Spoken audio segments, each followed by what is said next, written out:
Well, that was very stressful because the stream had to be restarted.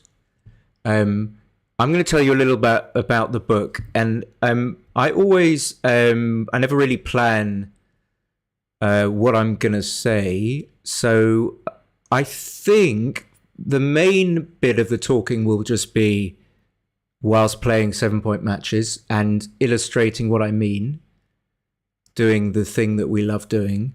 Um, I will. I don't know why, but this is the cover. I really love it. Um, Probably most of you will guess how I did this cover. The style is quite recognizable. The book is as good as the cover, I think, or it should be. It needs a little bit of tweaking, but it's very close to being out.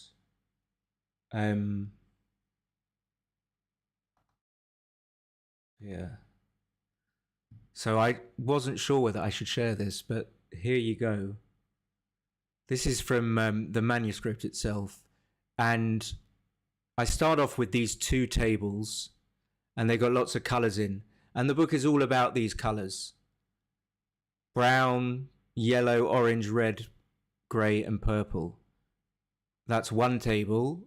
And then a different table, and this one is for gammonish positions. And you got some colours.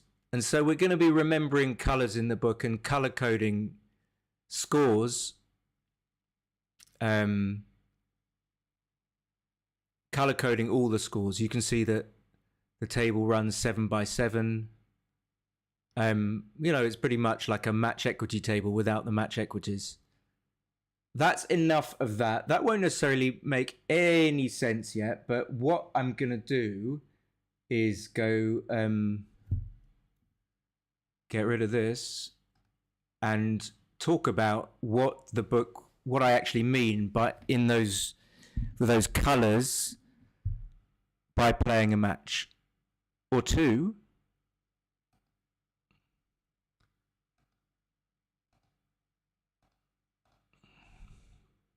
Hopefully some normal time will be enough. I think it should be.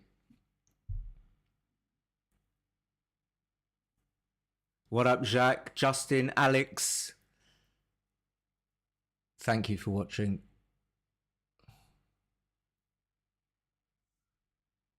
So while it's just finding an opponent, what I tried to do in the book was be more precise about match scores. So I think I subtitled it Match Score Impact on Cube Action. So what I'm talking about is how does the match score affect what we should be doing as far as doubling and taking or passing is concerned. Got Michael Pett. By the way, love the new sounds. Much less intrusive. So this score is obviously 0-0 or 7 away, 7 away. And I color coded that brown. But wait,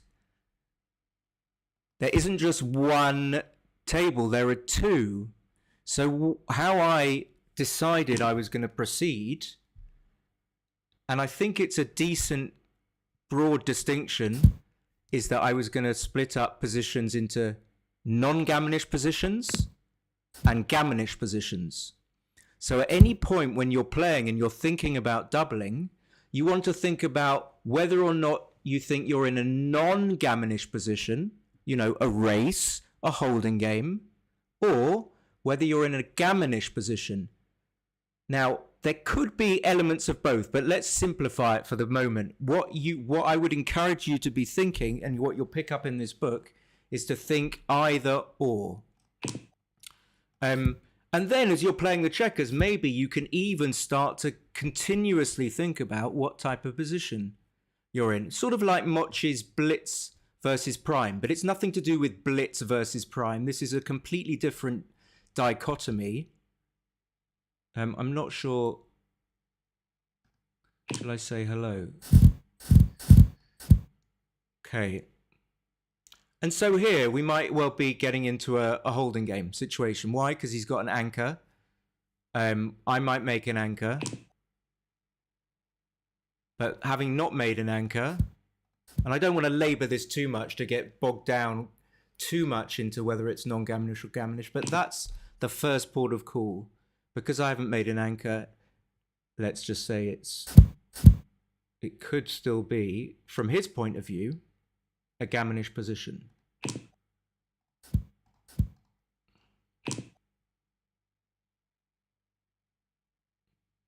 So anyway, having brought that distinction to light, we are looking at every single score, apart from Crawford and post-Crawford, in a 7-point match.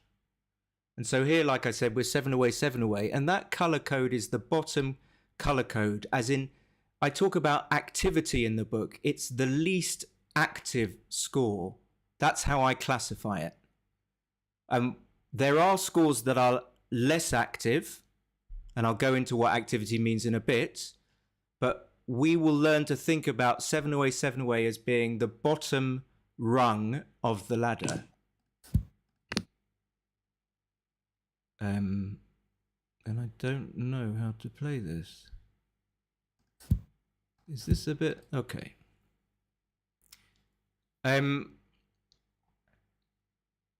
So as far as this game's concerned, I still haven't made an anchor. If he gets a better position, obviously his position generally is not good enough to double, and it's getting worse and worse. So let's not continue on that line.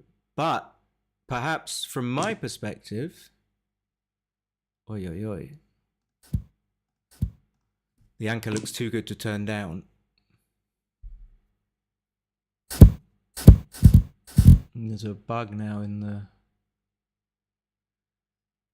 Okay, so like here, let's say we're thinking about doubling as white. We ask ourselves, like, are we in a non-Gaminish or Gaminish position? And I wanted to simplify, but this could be, you know, a little bit of both, right? It could be non-Gaminish in the sense that he's got an anchor, but Gaminish in the sense that he's got 2 blots standing back there behind his 2021 point. So let's just simplify and say, I'm going to say we're in a Gaminish position here. First of all, I'm streaming. Sorry. I'm not sorry. Then we consult our little table with the Gaminish colours, and we decide, and we say to ourselves, we're at 7 away, which is our lowest position, and I've lost my thread a little bit because of this, and we then say that the basic idea of the book is that 7 away is the same as money, which is an idea that we're all familiar with. But what I wanted to emphasize is this dichotomy between which type of position. So I'm going to say to myself in my mind, I'm in a Gaminish position, but I'm still at 7 away.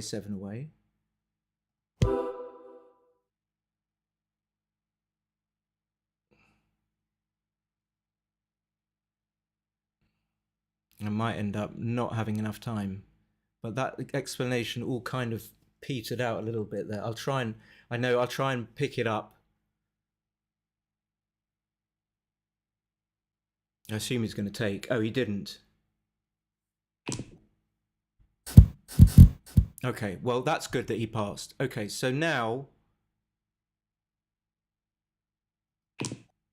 as we said, the book looks at cube action depending on the exact score, right? So we don't have to memorize every single score and every single thing that we should be doing in every single adjustment, but I've tabulated basically all the differences in equities so that we have a more precise understanding. So here we're at 6 away, 7 away. What does that mean? it means, I hope I've remembered rightly, that we're actually below our brown category. So that if you were to get a position that was 7 away, and you knew, and it's based on the fact that you knew that the cube action would be such and such, then you know, for what it's worth, it's not going to solve backgammon forever for you, but you know that this is a little bit less active, meaning you should be a little less excited about cubing. The cube is less powerful, less active for you, and by the same token, it's more powerful for your opponent to take it. So what works against you works in his favor. And the way that I, again, bring this classification home is that I've color coded, and you can consult the table which has all the colors on in order from top to bottom, and you can see that this will appear, I hope, in the gray color code, which is the catch-all below brown. Okay, I think that made sense. Okay. I'm going to end up timing out, but that's fine. And the consequence of this is that when we consider doubling, we are mindful of the fact that we're in a lower color category. And remember, it depends on whether or not it's a gammonish or non-gammonish position. So I assumed, sorry, I made a big mistake, that we were in a gammonish position. In a non-gammonish position, this color coding wouldn't be the same. It would be possibly even up higher in the yellow color category. So it would actually be more active for me than my opponent. And you can see that I haven't even memorized all the categories after working on this book for 4 years.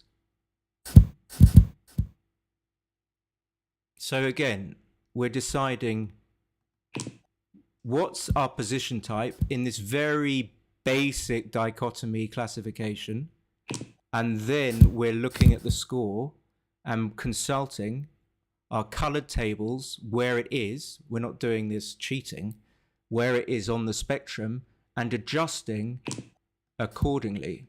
Now, I hope I haven't put off everyone to start with, but I found this so valuable to get much more precision in my 7-point match. So now he's got a gammonish position for sure, right? And he will say, I'm 7 away, 6 away. That's 7 away, 6 away is not far away from 7 away, 7 away, but it's in a higher color category. It's more active. So he should have been prepared to cube more quickly. Now I know all these ideas they're not groundbreaking. What I do, just to repeat, is to make it clearer where all the adjustments are. And there are some surprising scores which we have misconceived, I think, as let's say a backgammon community. There are some surprising scores which I don't want to go into, because I don't want to give all the secrets away, that don't follow what we think we do, where people say, oh, you got to double early because it's this, it's that. No, it's not actually true. Okay, that runs, I think.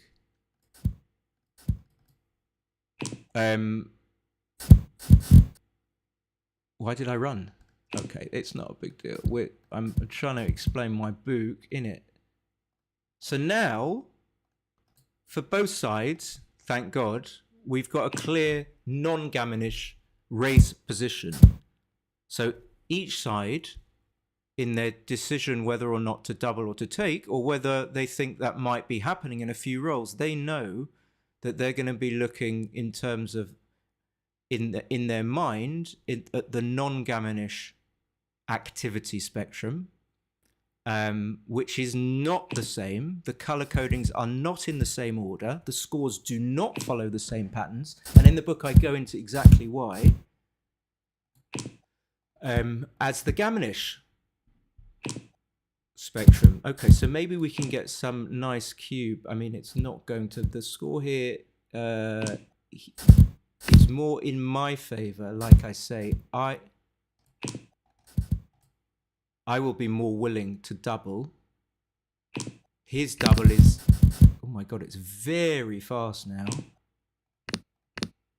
Of course, cube action normal is normal. This is, you don't need to know anything. You don't need to buy a book to know that this is like about a 90%, 10%, probably not that much position.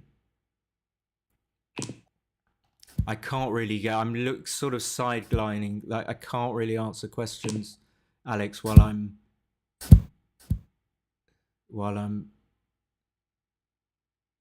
playing. So now we're at 6 away, 6 away. And I know that that's blue for Gammonish. And for non-Gammonish, I think it could be yellow. I placed far too much emphasis on the Gammonish coloured table. And sort of justifiably so. It makes much more of a difference that when there are gammons, because, let me put it another way, the score makes much more of a difference when there are gammons because of those gammons. But you will find out that even when there are no gammons, there are differences in when you should double and when you should take based on the score. And so there's little bits and pieces in the book, even if you know everything, that you will not know. You definitely will not know. And you will like to know. Whether or not you'll want to pay that money, no, is a different matter. Again, you know, this classification of Gammonish or non-Gammonish is never that simple. But, you know, I've got an 18-point anchor. So from my point of view, I'm going to say I'm in a non-Gammonish position. But of course, we'll learn, hopefully, to refine that. But here he's in a non-Gammonish position as the taker or passer. So I should be thinking of my non-Gammonish colours. 6 away, 6 away, duh, duh. Okay, what's the activity? How powerful is this cube? Okay, if I was at money, I would be like, yeah, I'm going to double. It's going to be a little bit better for me in a non-Gammonish position. Question whether or not there are some gammons here as well, so it gets a little bit confusing. I'm not sure whether I'm going to finish this match or not. Okay, he should take...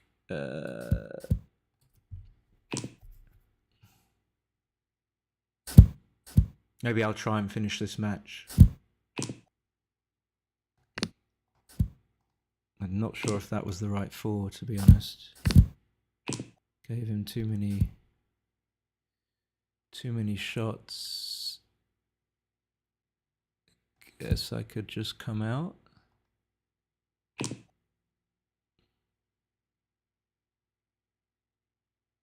So there's a lot to think, there's a lot to think about. It's not a book for intermediates or beginners. Of course not. It's a book for people who are looking to take their, their 7, I don't know, 7, really don't know, 7 PR and have a really good chance of making it to 5 or even lower. Maybe even people that are 9 or something like that will get something out of the book. I think I'm starting to think I should have hit there. Anyway. So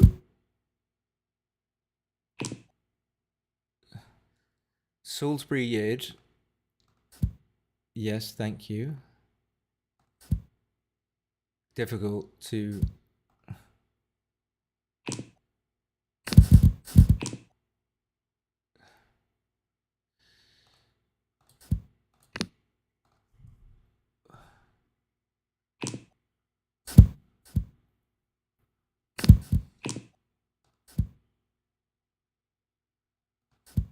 No idea what I'm doing. So we will not worry too much about how we played in this match. The false use of we. It's not we. It never was. This is a kind of internet we. We, guys.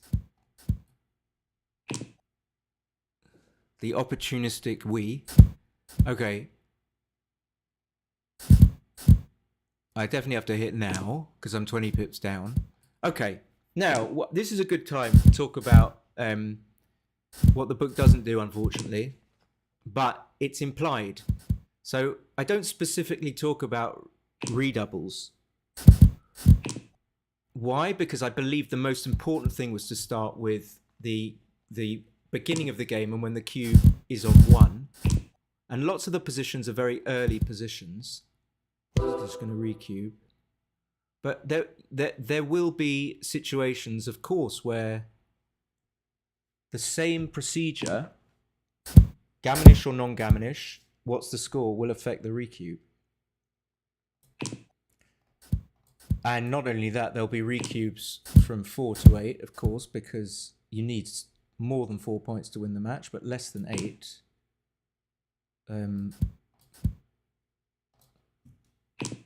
But, you know, always, I think a lot of us are always conscious of the scores. So now if you're red, you're 4 away, 6 away. That will be, for gammonish, that will be brown, actually. So 4 away, 6 away is basically identical. Just giving this away for free. Why not? Identical to 7 away, 7 away. 4 away, 6 away. That's a leading score. You're pretty much the same. And then in a non-gammonish position, you're actually looking at a much higher activity level because the points are very valuable to you as the 4 away player. Again, you won't get this all in one go in the book. You'll just like have the tables there and you'll just reconsult them. Every time you play, you might pick up, oh, I remember this score. I remember this score. Because everyone can pick up something. Everyone knows about 4 away, 2 away. I feel like I want to run. Everyone knows about 4 away, 2 away, and 4 away, 3 away. So we can learn stuff. This is definitely possible. I think I do have to run now.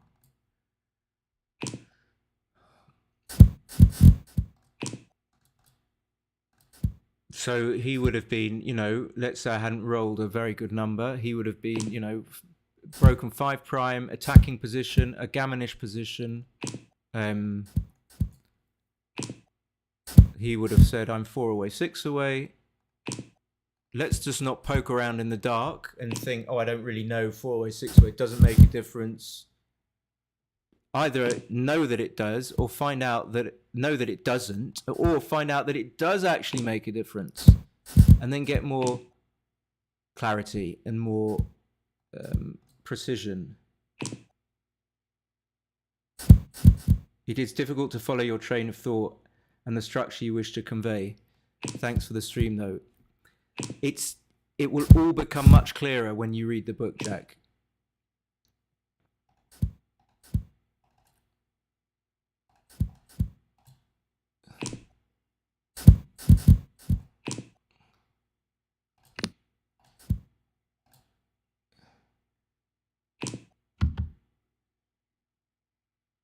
Okay, well, since Jack didn't get it, I'm going to try and bang in the point again. I don't have much time.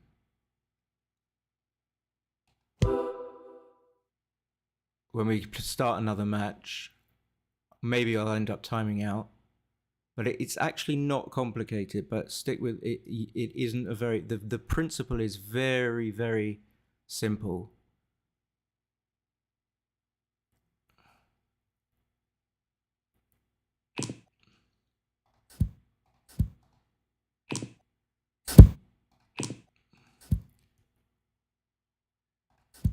Oh, hi, Thomas.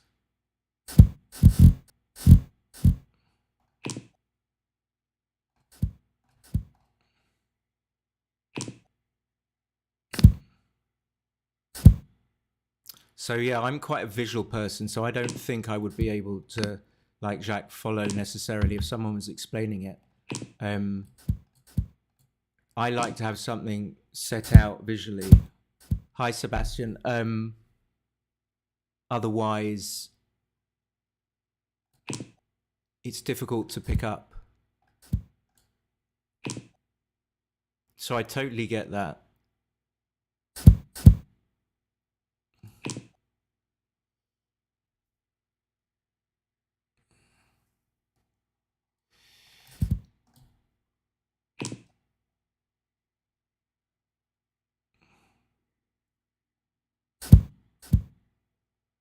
I feel like I need to play out this match, but I don't really want to, because the purpose of this is to.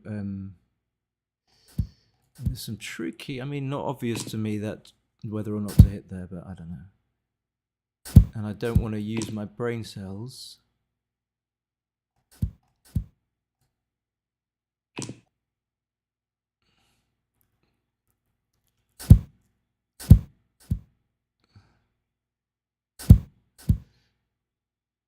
I wonder, can I just resign?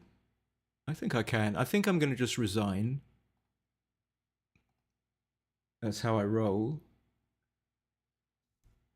For Jacques, if he's expressing, I'm sure he's kind enough to express what other people are thinking. No, I still played okay. All right. We will have to go cash.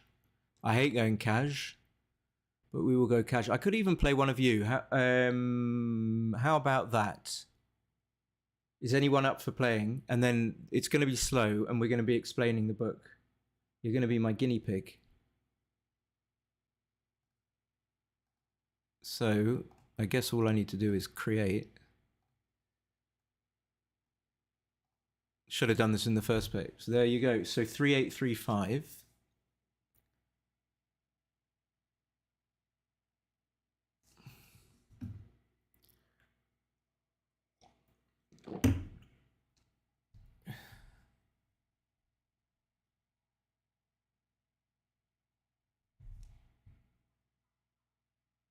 I think the stream is a little bit delayed.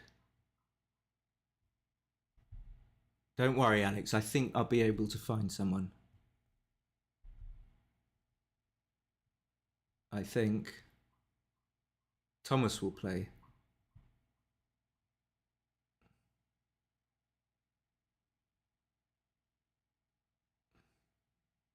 If not, no problem. I can just...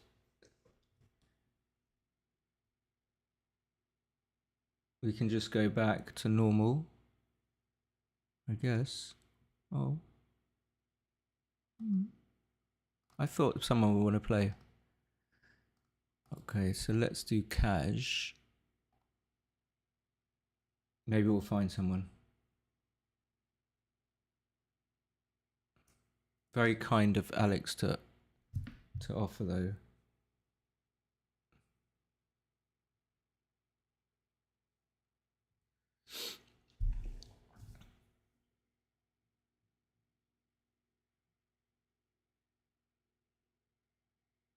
Oh, I'm going to have to pick both normal as well. I'm not sure if... Maybe we won't find anyone to play casual.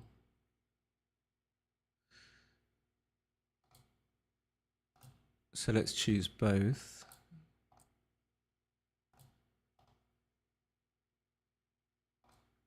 Maybe this.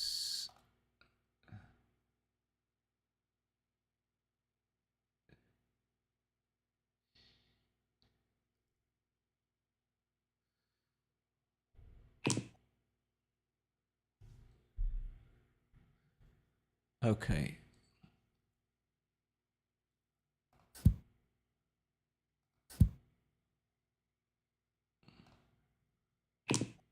That might be a better idea. I hate to admit it, Alex.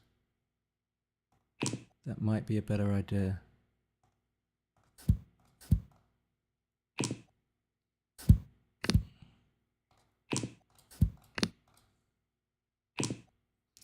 Let's wait to see if we get a cube position. Hopefully that will happen.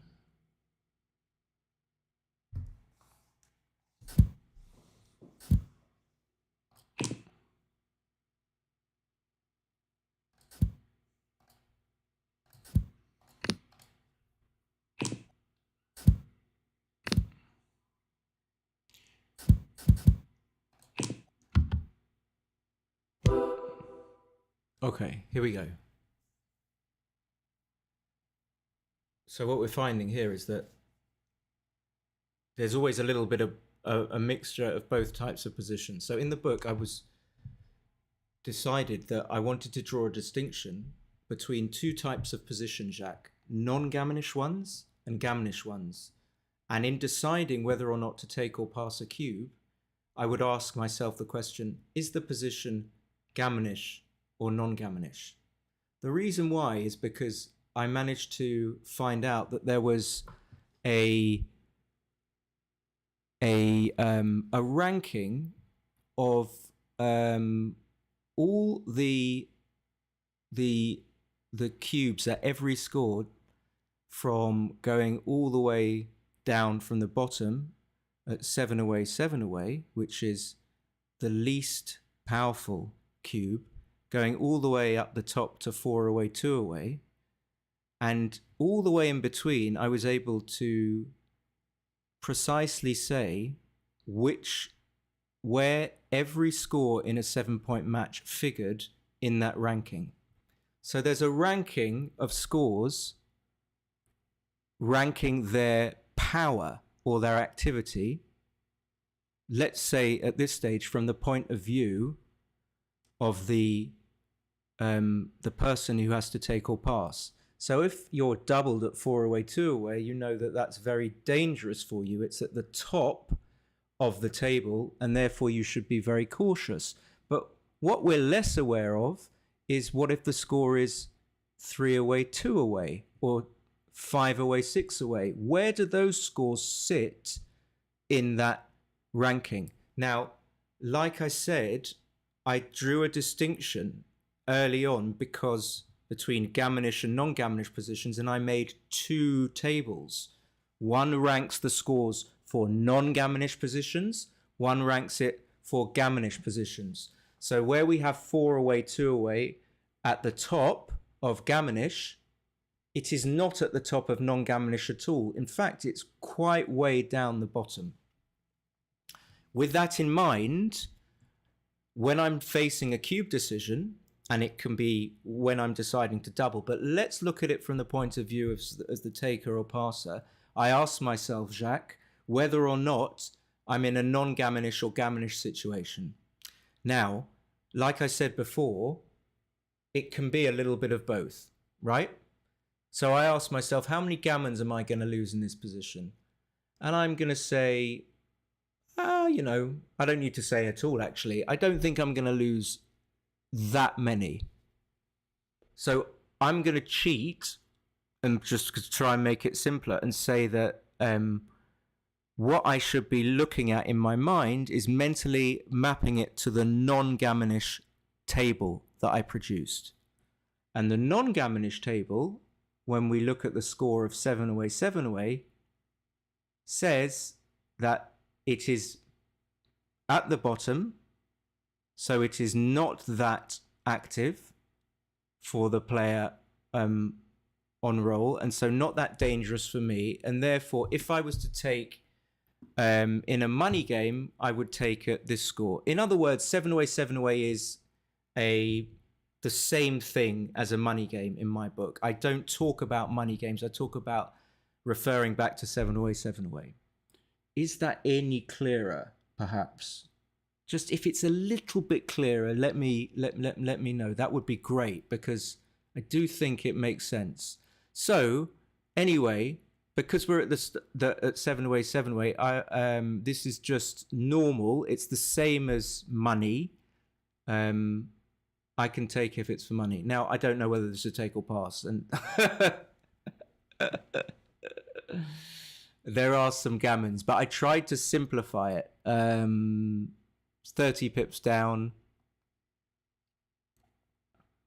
The book, then what do you actually see in the book? So there are positions in the book, but there are only 10 of them. And the reason why is because you don't need to have enough positions to illustrate the effect of the score. You don't need to have that many positions to illustrate the Oh, thank you, Jacques. I hope you're not just being nice, but it's nice even if you are. You don't need to have that many positions to illustrate the effect of the score. So I have 5 positions for non-gammonish, and I go through each of them at every score and say what their power factor is. And then I have 5 for Gammonish positions and do the same for each of those positions at every score. But to make it more simple, I don't just list every score. There are color bands. So if we go back to that table, should we just go back? Oh, I can't. There are about, let's say, 6 colors for non-Gammonish and 8 for Gammonish. Not about, exactly. So you just have to remember, is this score, which color band is this score in, and how it, and therefore I'm going to know how it affects my adjustment from the 7 away score or the money score. Now, this is obviously very similar to what Nick Blazier, in his book, but I feel it's much more, no disrespect, it's a little bit more precise. It's more,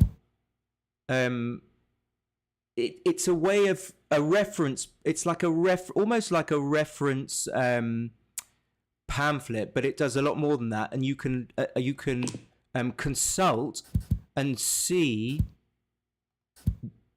if you have if you're at a specific score, you can see what color it is just by consulting the table.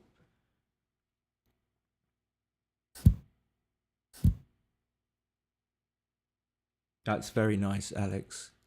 So here, my opponent is starting to get into a Gammonish position. So he would have remembered to ask himself, am I in a Gammonish or non-Gammonish position?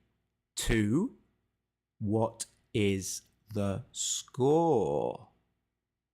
Therefore, 3, you could say, what color band is this score at? 6 away, 7 away in a Gammonish position is below the benchmark.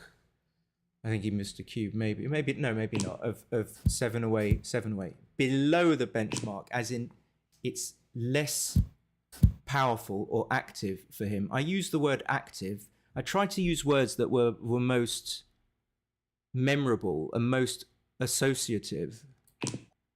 And now I'm in a, as far as the doubling side is concerned, I'm in a non-Gammonish holding game. Thank God for a simple position.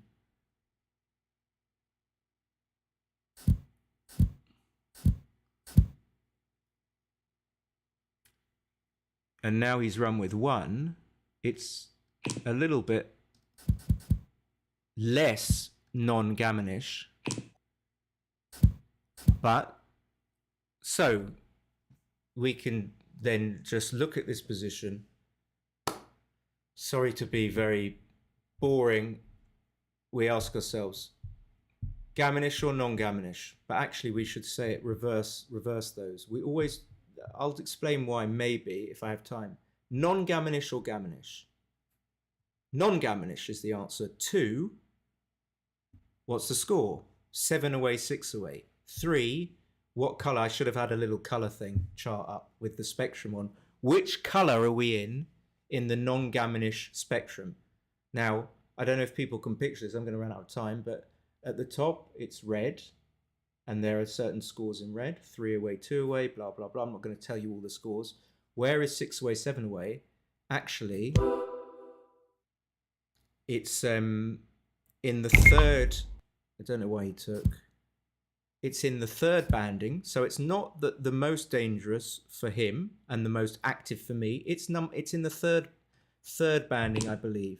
Now, I go into much more detail about the differences in. We're going to give a double 4. How much of a difference it makes. So it's good to know 1, 2. I don't know. I can't think. It's good to know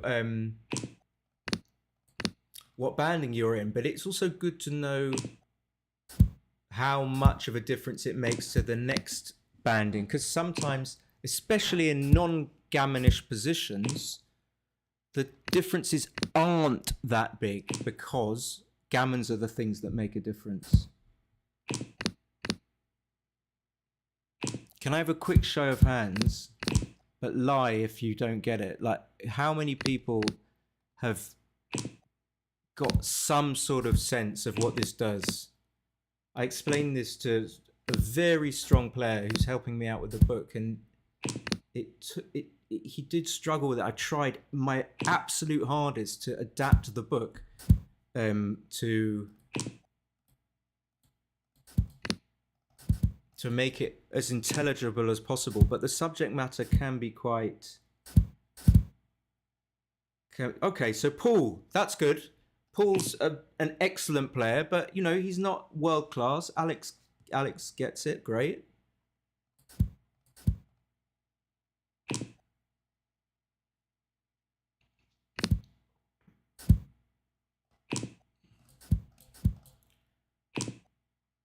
I'm going to resign. Am I going to resign?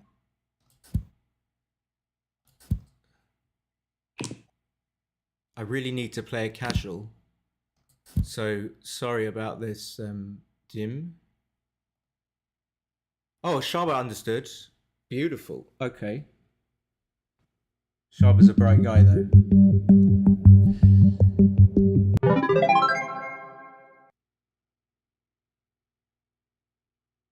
Okay, let's try and get... Does anyone want to play Be My Guinea Pig? Or shall I try for a casual? Hopefully I've got enough coins. Thank you, Dave. Well, you'll have to buy the book, obviously.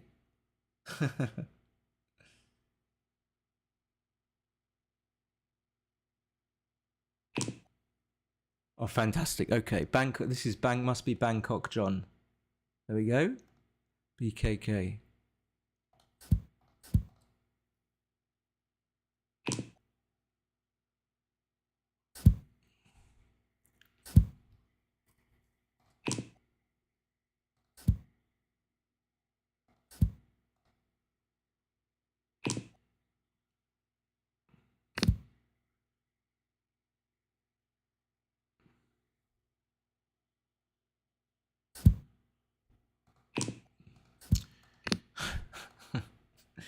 Alex, you're so funny. So the book isn't available yet. Let me talk about the book. Will be out maybe in a week or so, but it's pretty much finished. So I just wanted to start to promote it.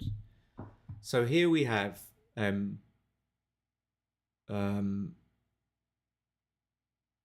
we have our cube decision. We ask ourselves, are we in a Gaminish, non-Gaminish or Gaminish position? We're in a Gaminish position, right? Again, unfortunately, we're at 7-away because we resigned the other matches. We didn't get to other scores. So we know we're at our benchmark. So we have to be good enough at backgammon to sort of understand whether we double this for money. 7-away is the same. It's in the brown category for Gaminish positions. And as far as the doubling side is concerned, I would double this for money because of many things that I won't necessarily go into, and I think the opponent should take. Well, it could be close. And this is... And then we just happily carry on making our checker plays. The book doesn't say anything much about how you should play the checkers. That is not within the scope of the book. Oh. And like I said, it doesn't specifically talk about redoubling situations. Now, there's a very complicated, unfortunately, always complicated reason why it doesn't.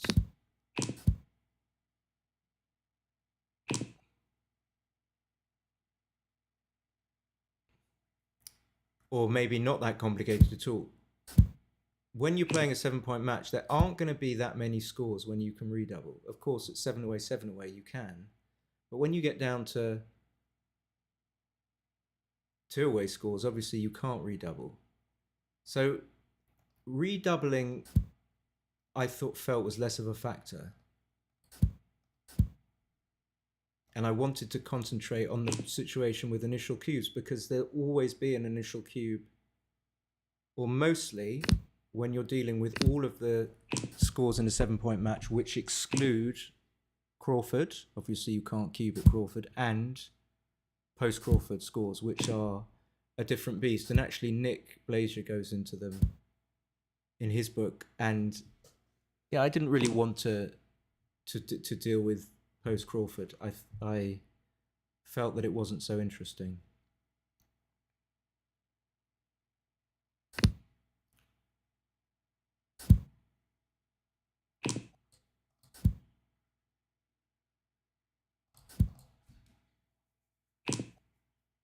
So unfortunately, we're in a long position. My opponent probably won't recube anyway, but because he's 1735.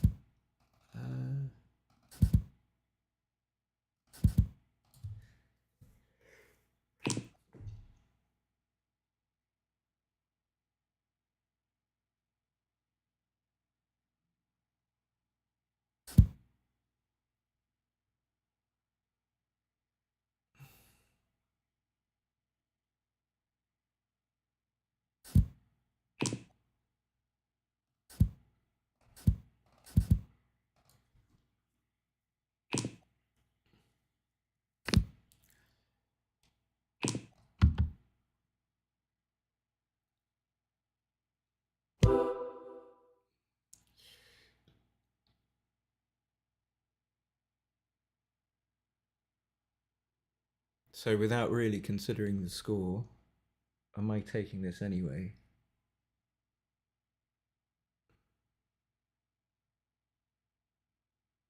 I don't see why not.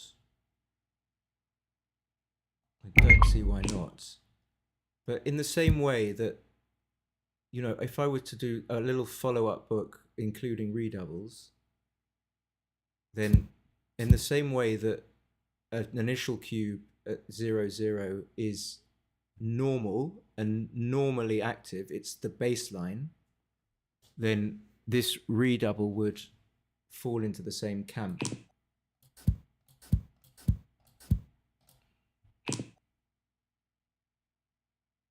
And it would be only when, and I talk about this in the book a lot, when someone is leading or trailing, that the double, and therefore by implication the redouble, that the score starts to exert an effect on the power and activity of that double or redouble. So even though I don't talk about redoubles exactly, they have very similar principles to the doubles. And if you learn the activity of the scores for both the Gaminish and non-Gaminish positions, and if you know a little bit about match equities, I don't know, he should make the 4-point. Okay, maybe not.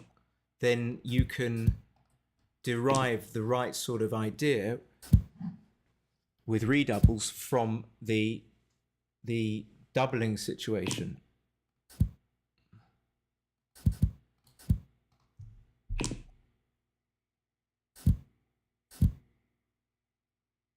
This might be a little bit early because of my wastage, but you know, again, it's not about.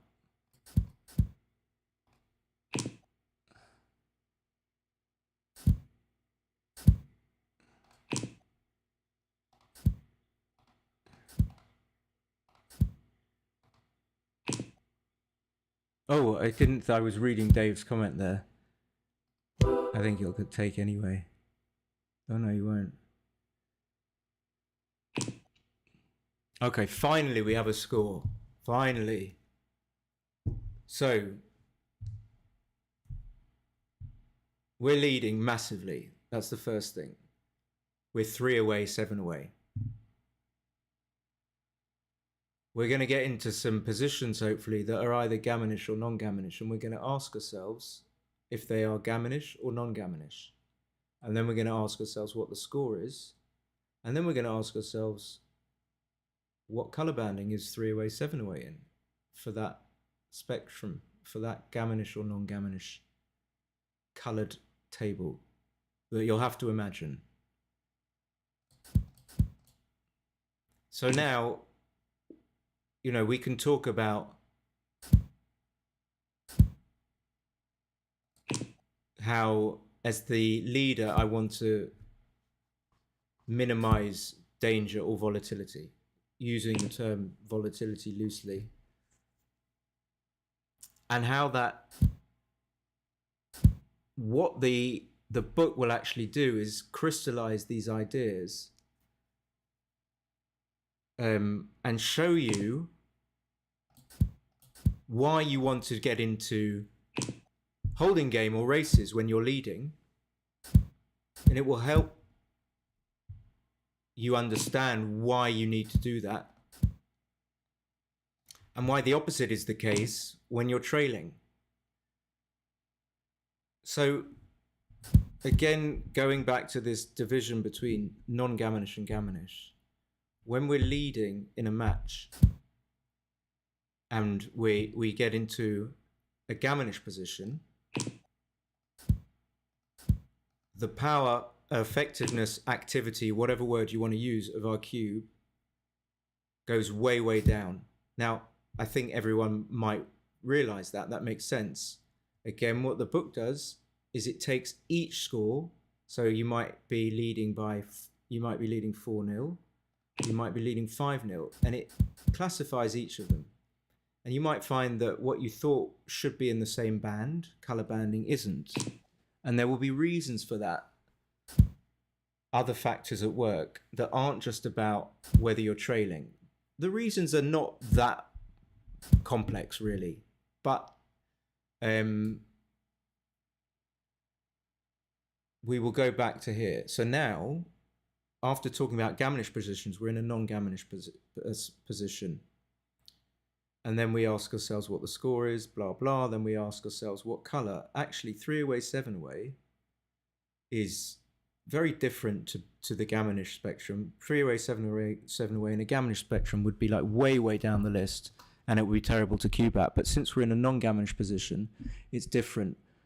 Although we're still quite far down the list. I think it's in the grey. They're both in the grey category. In other words, what would be a terrible double in a Gaminish position,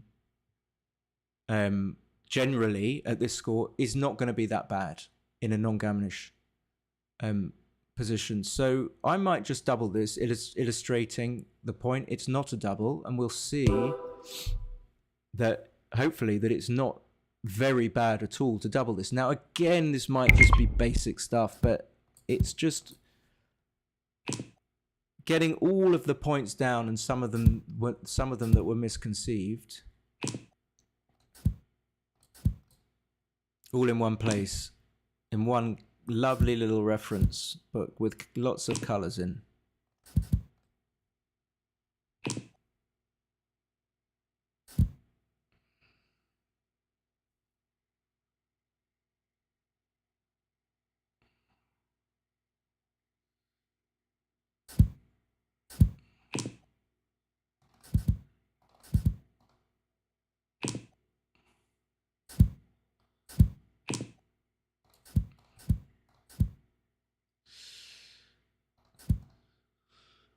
Now, I realize unless something interesting happens, we're going to be going to Crawford, and I want to talk about the book.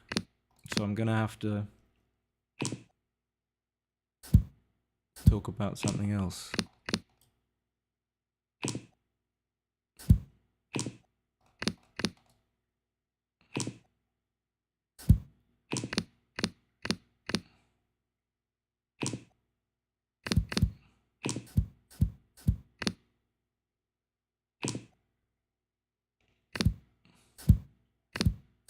So the really nice thing about the cover, just happened to work out quite randomly that it conveys this, is that it shows exactly what the book is about. You know, the guy's holding these doubling cubes, and they're like hot potatoes. They're crossing a bridge. I think the image slightly changed, but the idea was that they have to cross a bridge, and they're holding these hot cubes, and they can't quite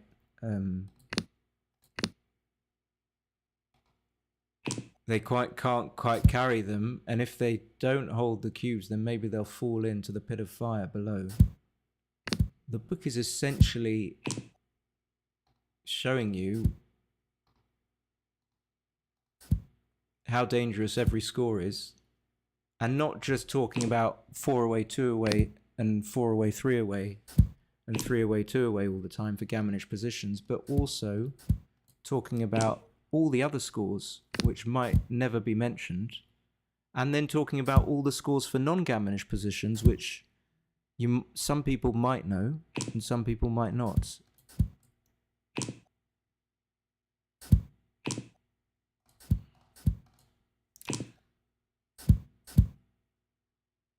Hey Maysam, greetings to you too. Welcome. Thank you for watching.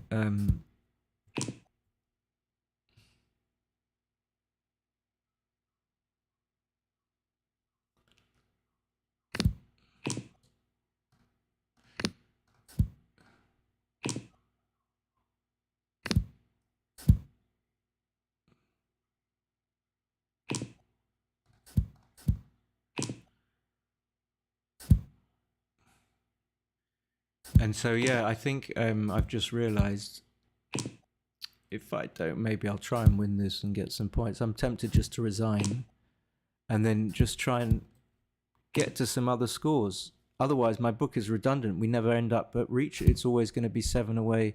There are, you notice that there are common scores that you go to, like 4-0 or 1-0 or 2-0. Maybe it wasn't worth including all those scores in after all the hard work. But there are many more frequent scores than... There are certain scores that occur much more frequently. What's happened here? Oh, he's done that. Than others.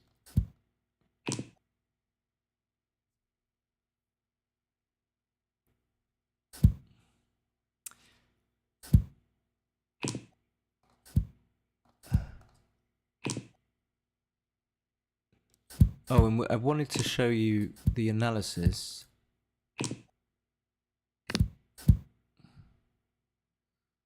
I'm gonna resign. Is this naughty of me? Okay. Thank you, John.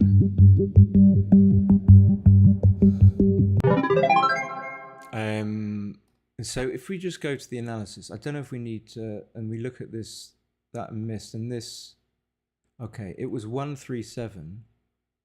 Kind of doesn't really illustrate my point, annoyingly. But let's say we had a gammonish position and we were up 4-0.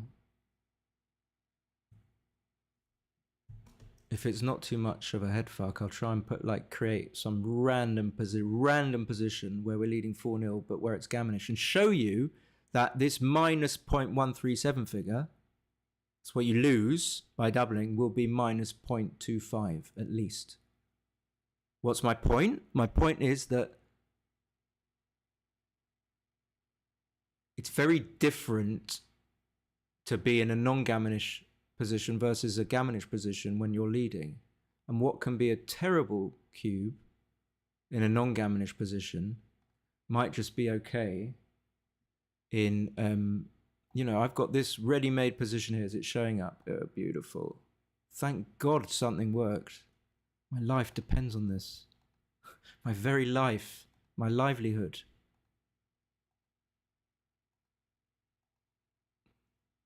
So we're leading 4-0 here, right? I don't need to put the... Please don't be a cube.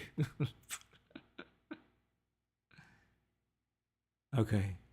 Can you see that figure? Can you see this figure? 0.493 if you were to double this, right? If we put in the other position, I might just try and remember this position here. 116, 127. Can I remember that? Doubt it.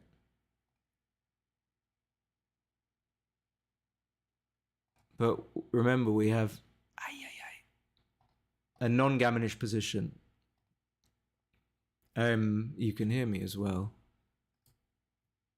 Alex is the most marvelous asset to this channel. He really is. Okay, there we go.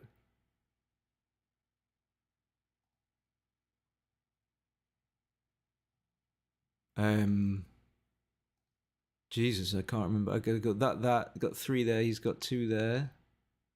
He's got 2. He's got das, and das, and I have what?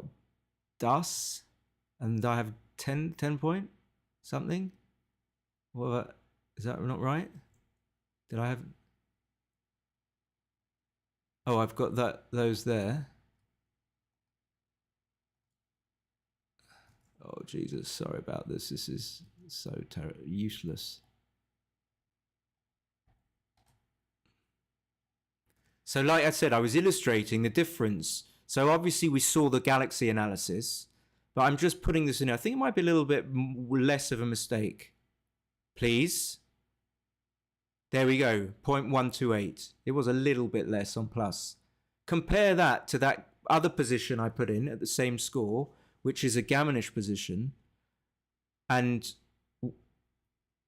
we're showing you, what I'm trying to show you is how it's so beneficial to think in terms of, is the position Gaminish or is it not Gaminish?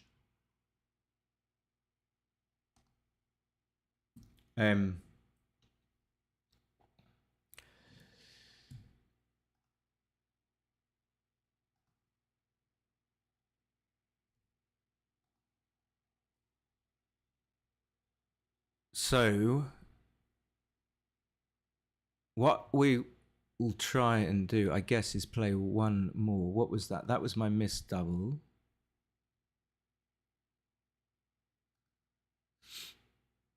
Hopefully we'll get some more casual. Okay, fine.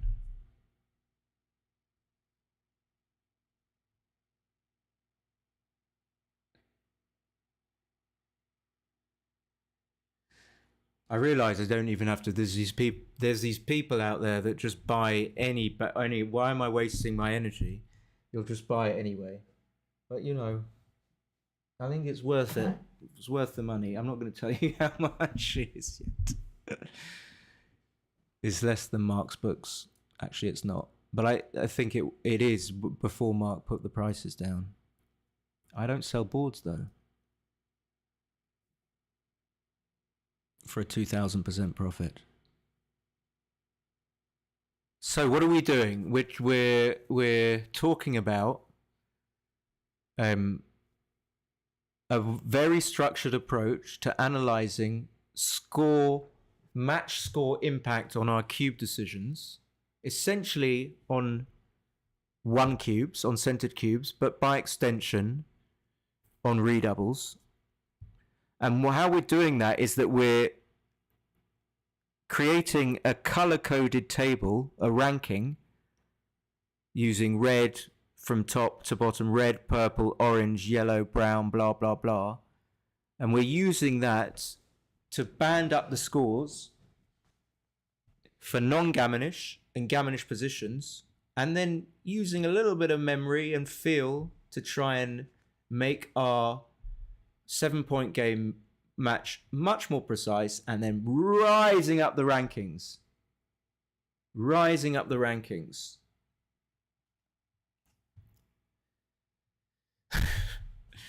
And Jim, it won't be long till we're in Thailand together, brother.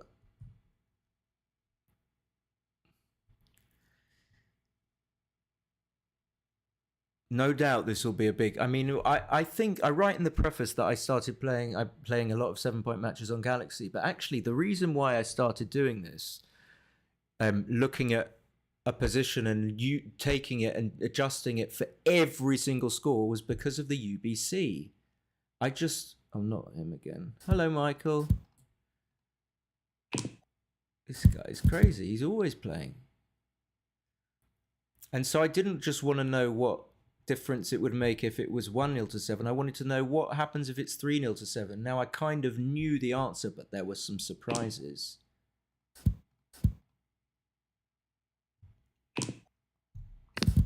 Oof. Lovely roll.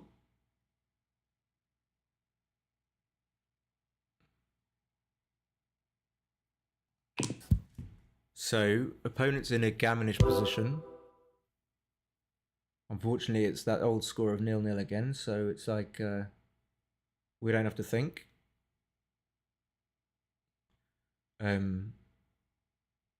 But what we've learned is just to be much more clear about, are we facing a gammonish position or a non-gammonish? And we're facing a gammonish one.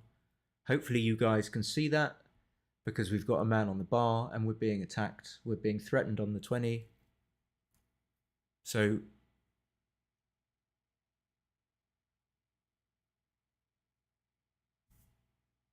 I don't know why I'm staring at the screen. I'm going to take... Again, what the book can't do is tell you if every single position is a take or pass. That comes down to different factors, like the way I do it is a little bit complicated. But Pratt, you can do Pratt, but I would look at all the dice rolls and some of them and see what they do. Look at how many points in board your opponent has versus yours. Look at the pip count. You know, look at the fact you're going to roll double 5. Again,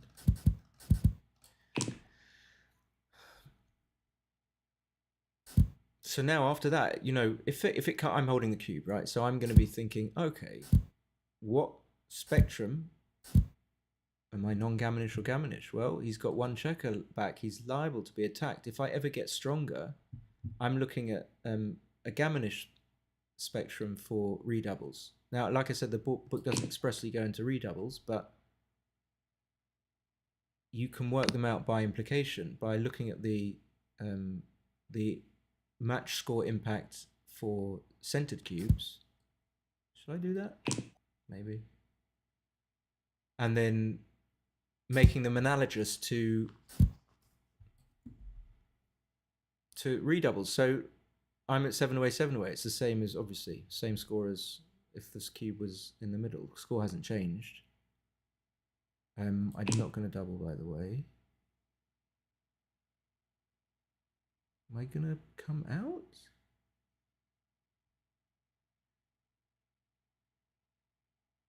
I don't really... It seems like it's what wins the game. I don't know. I don't know and I don't care.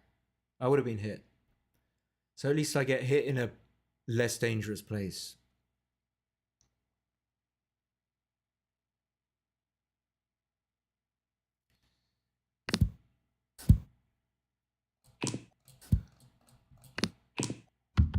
Okay, you know, like here, so it might well be too good to double. I'll throw that in at the beginning. Or it's probably going to be a pass. But let's say I was in a position like this. I would also be considering the score. Would be considering what type of position it is first. Then I would be considering the score as far as my redouble was concerned. Now, as far as the position is concerned, I don't think you can take this. I don't think I can play on because I might not cover. I don't know. Could be. I'm not, my head isn't really, I'm not really, okay. Good that he passed. Might have been too good. But at least slow on the uptake as usual. We get to 2-0. Okay. 2-0. Now we're in a different colour band. But what does it depend on, Jim? What does the colour band depend on?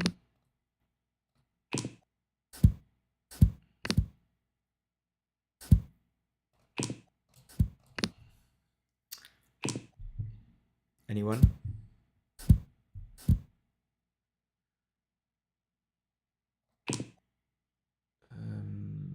I guess I can. What can I do? What can I do? Just play safe, kind of like that. So we can now talk about the position from his perspective. I guess I have to do it on my time. But let's say he was on roll now. I hope that's not too much of a stretch because I know I'm on roll. He would be saying, well, I'm in a gammonish position. Why? Well, because my opponent's got one lone checker stuck back and I can attack him or I can hit that checker exposed that's on the 11. So I'm going to win some gammons. So I'm going to say to myself, I'm in the gammonish spectrum here. I'm going to consult in my mind the gammonish table. And then I'm going to say, hold on, but what score am I at? I'm going to say, I'm 7 away, 5 away. And then you might well think, oh, I can't remember, which is going to happen a lot. But then you're going to remember that you're in the green color code. Now, without having, again, I should have the table here. I know brown is at the bottom, least active, but green is 2 colors above. So it goes brown, 1 color above, brown, blue, green, yellow, orange, purple, red. Red is the most dangerous or the most active if you're the opponent, if there's the player on rolls. So he is in green. He's in green. What does that? How does that help him? Well, it just makes it a little bit clearer to him how much more aggressive he should be when doubling. So he should be more aggressive because he's not in brown. He's not even in blue, which is above brown. He's in green. So he should be a little bit more aggressive. Now, I guess I'm not expecting anyone to like memorize even, some are going to have, I have feedback that even 6 colors is difficult to memorize. Yeah, I think so. But it's there to be built on. Not built on, but built on. What do I do? Just play save. And so he's got a position. How long is he going to take? Probably not very long. Where he's in a gammonish position. He's got a prime, but that doesn't mean it can't be gammonish. He's in a priming position. He's could close me out or attack me or who knows. And so if he was not so excited about doubling this at 7 away, maybe he would say to himself, okay, well, I could double this now and just see. It wouldn't be that bad. I don't think he should have doubled, by the way.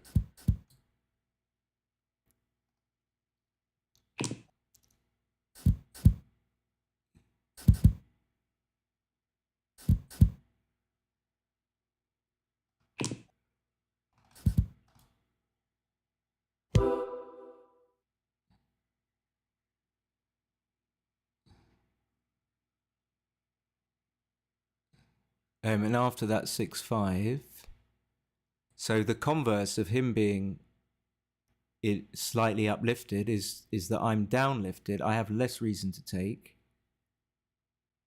I mean, I don't know whether this is a take or pass anyway. That's one of the bits that the book doesn't help you do. I'm inclined to pass.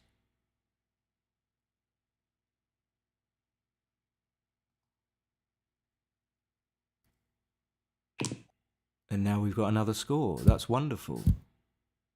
We've got another score. It makes it much more attractive somehow. That you can play much more with a little bit more precision in mind, because you know what each score is roughly saying to you. Double me quickly. Don't double me that quickly, but a little bit quickly. Double me like very quickly. Oh, you mustn't take this. No, you mustn't. Don't you dare take that. You know, that's basically...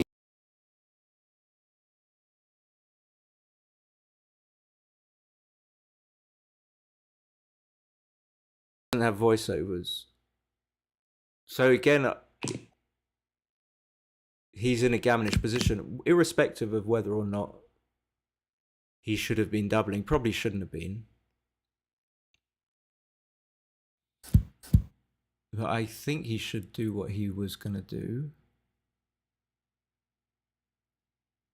hit twice. I don't know, could be. Again, same, you know. Thankfully now the positions are a little bit clearer. When we played the first match, it was a bit of a mix, very much a mixture between the two, which can make it even more complicated. Okay. So, I mean, this is like very much something that even before I wrote the book, like at this score, I was aware of it, but I wasn't exactly sure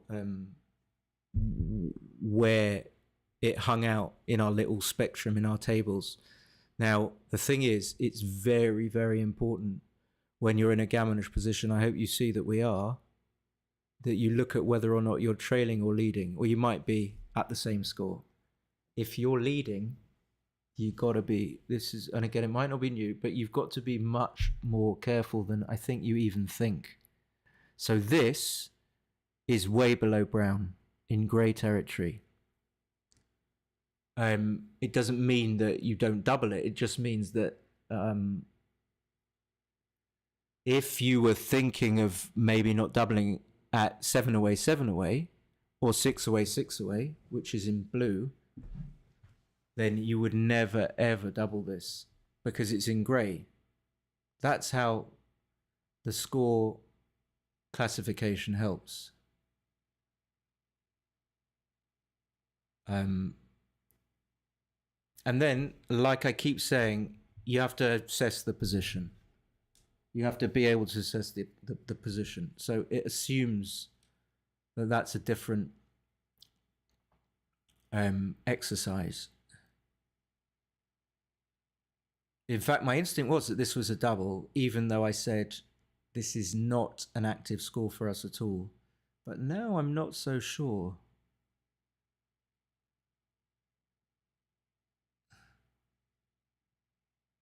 Probably is, though. I don't know. But in any case, so actually this is what I should be saying, that whether or not it's a double, the take will be very big, because what the activity or the inactivity on my part magnifies is the fact that he's got much more leeway to take, much more. And I think, like I keep saying, what I hope the book does and is justified in doing is illustrating how much it's not just a minor thing. People say, oh, the score doesn't make much of a difference. I really don't think that's true.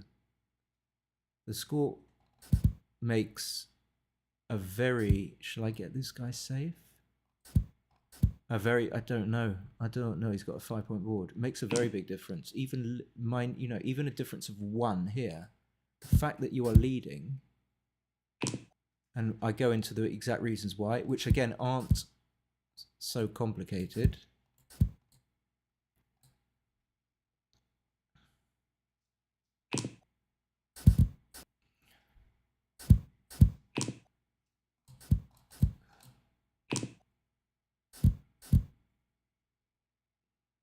You know, if we were to speak in terms of the word compensation, he has so much more compensation for taking, and that compensation is to do with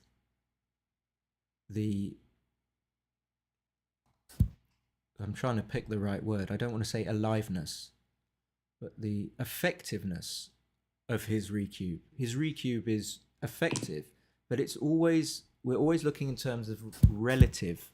So it's effective relative to my ability. Well, it's effective because I don't want to be recubed, and I certainly don't want to take a recube. Having said that, having spouted all this bollocks, I'm going to switch. I guess I have to switch. Can't hit lose. Oh, was I wrong? So hopefully he won't cube. This is just too good in any universe. Doesn't matter about the score.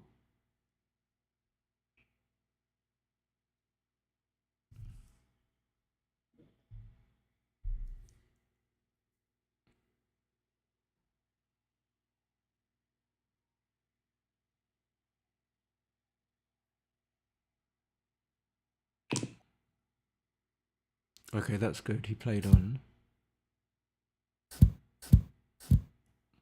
I think, yeah. I mean, of course, because he was threatening to hit that block, which he now can't hit.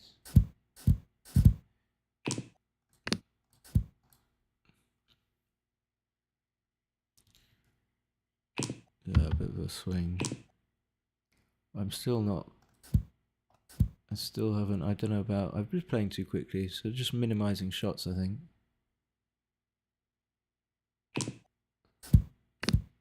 Now he should just double me out, probably. Okay, so that's score irrelevant. Throw the book away. Okay, we got a different score though. What's the score? Anyone? In away scores? I'm serious. If someone wants to tell me. Not even joking. Someone, but not Alex. Preferably not Alex.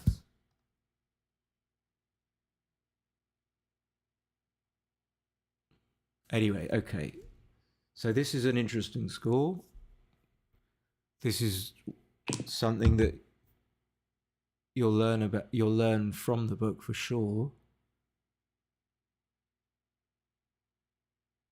People know the the reverse score. They know the reverse score.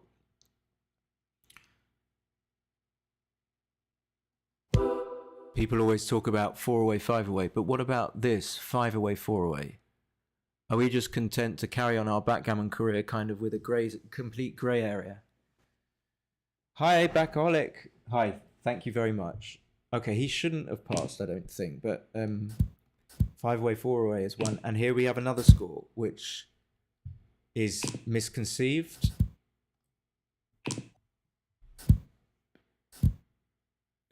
Certainly as far as the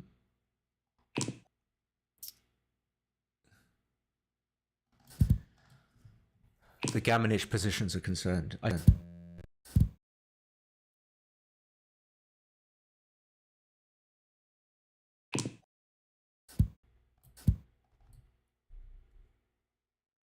Of which this is one.